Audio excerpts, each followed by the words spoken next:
Hello, Diane here.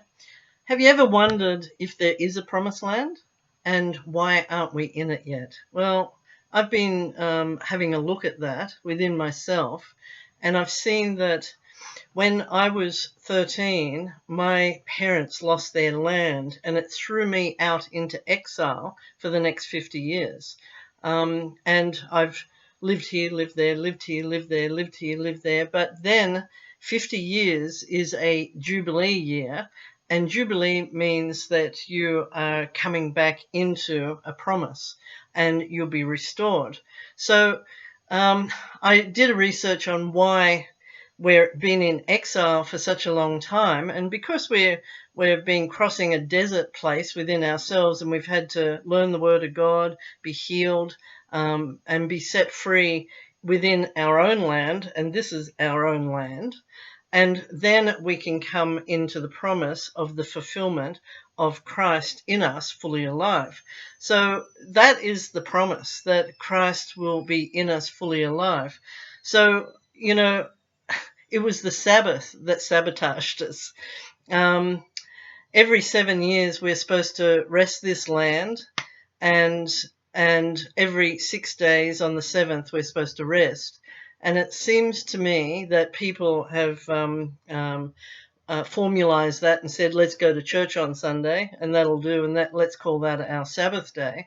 But a rest is a rest, and you have to rest your body, and I do that, and I have done that. But the 7 years of when you work and you rest for on the seventh, that is a different thing altogether. I noticed that God did give me 7 years of rest all in a row, and that's probably made up for my 50 years in exile.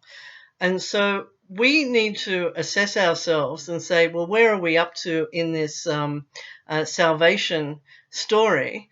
And yep, we get born again. Yep, we learn the Word of God. Yep, we have to go and get healed. Yep, we have to be set free. Yep, we have to overcome. And now we have to come out of exile and realize that we've been in Babylon, and Babylon is falling. And so this Babylon needs to be put behind us so the glory can come. And there's nothing that stands between you and the glory of God. So it's a process, and it's a long process, but it is the process of Christ here on earth, and that's what we're doing.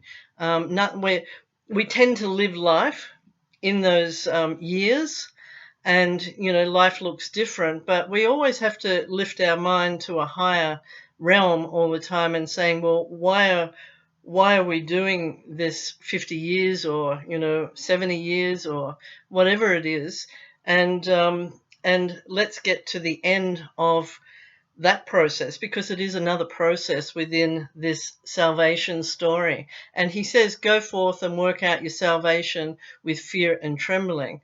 Well, we need to stop living life and lift your mind up to a higher realm. Stop doing church and Christianity and lift your mind to a higher realm.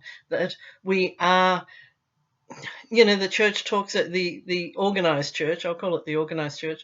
They talk about, entering the promised land, but I don't even know if they know this process, because I've never heard them preach about this process of the overcoming, the working out your salvation with fear and trembling, and coming through this desert life that we have, this exile life, so we can come back into the Sabbath, which is the rest of God and the promises of God.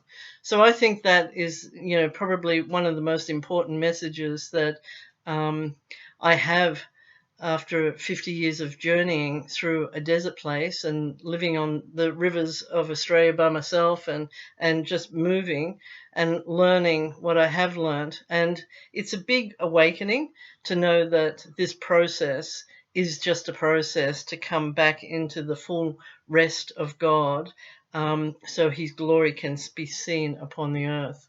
You can enter into the promises and be restored. And that's the organized church talk about restoration. It's a year of restoration and this and that. But unless it's put into context, they're just blah blah words, honestly, because I have been diligent, and I haven't been restored into the way that they're talking, but I know that now I'm in a position that I can be, because I've understood the process of the desert walk, or the exile, to come into the promises. And just remember that many of those, like 99.9% of those Israelites, were dropped into the desert because they never got it. They never understood it. They never, wanted to proceed into the promised land. And the promised land is this body, land, fully alive here on earth, representing the glory of God. That's the promise. Okay, bless you guys. May his face shine upon you.